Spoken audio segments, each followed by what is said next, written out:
মানে অ্যাসালম গ্রুপ এবং বেক্সিমকো গ্রুপের ঋণ পুনরুদ্ধারের ক্ষেত্রে এই অর্থ বছরে আপনাদের বিশেষ কোনো পরিকল্পনা আছে কিনা, আর 2 নম্বর প্রশ্ন আছে কিনা, এবং অ্যাসালম গ্রুপকে তাদের এই ঋণ না পরিশোধ না করে কিভাবে আবার নতুন করে পুনর্বহাল করার চেষ্টা করা হচ্ছে, এটা নিয়ে সরকারের সাথে অ্যাসালম গ্রুপের কোনো সমঝোতা হয়েছে কিনা এই বিষয়টি জানতে চাচ্ছি।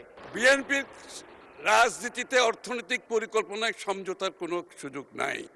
মাননীয় স্পিকার, মাননীয় অর্থমন্ত্রীর কাছে আমার প্রশ্ন হচ্ছে, ইসলামী ব্যাংক বাংলাদেশ লিমিটেড টোটাল 92,115 কোটি টাকা ঋণের ধারক, এবং এই 92,115 কোটি টাকার মধ্যে অ্যাসালম গ্রুপ একাই 80,000 কোটি টাকা হচ্ছে ঋণ খেলাপি। জনতা ব্যাংক থেকে বেক্সিমকো গ্রুপ একাই হচ্ছে 25,000 কোটি টাকা হচ্ছে ঋণ খেলাপি।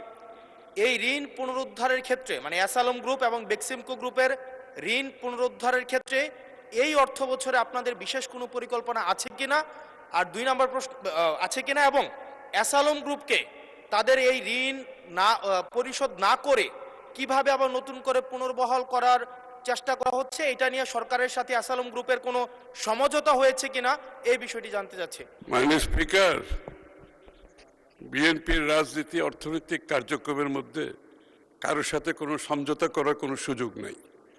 এবং বিগত দিনে আমি আপনাদের একটু পরিষ্কারভাবে বলতে চাই, বিএনপি যতবারই সরকারে এসেছে ফাইন্যান্সিয়াল ডিসিপ্লিন নিয়ে কোনো প্রশ্ন আসে নাই। Macro strategy, macro economic stability নিয়ে কোনো প্রশ্ন উঠে নাই। শেয়ার বাজার লুটপাট নিয়ে কোনো প্রশ্ন উঠে নাই।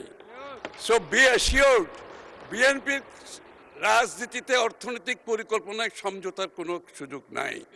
এবং যারাই ব্যাংক থেকে টাকা নিয়েছে, পালিয়ে গিয়েছে, সকলের বিরুদ্ধে মামলা হয়েছে, মামলা পার্সু করা হচ্ছে, এবং এটার জন্য আমরা বাইরে প্রফেশনাল ফার্মগুলোকে অ্যাপয়েন্ট করেছি। এই টাকা দিয়ে যারা পালিয়েছে এগুলো রিকভারের জন্য একদিকে G2G গভর্নমেন্ট কাজ চলছে, অন্যদিকে রিকভারি যে ফার্মগুলো আছে প্রাইভেটলি তারাও কাজ করছে। ইনশাআল্লাহ আগামী দিনে আমরা এই টাকা রিকভার করতে পারবো।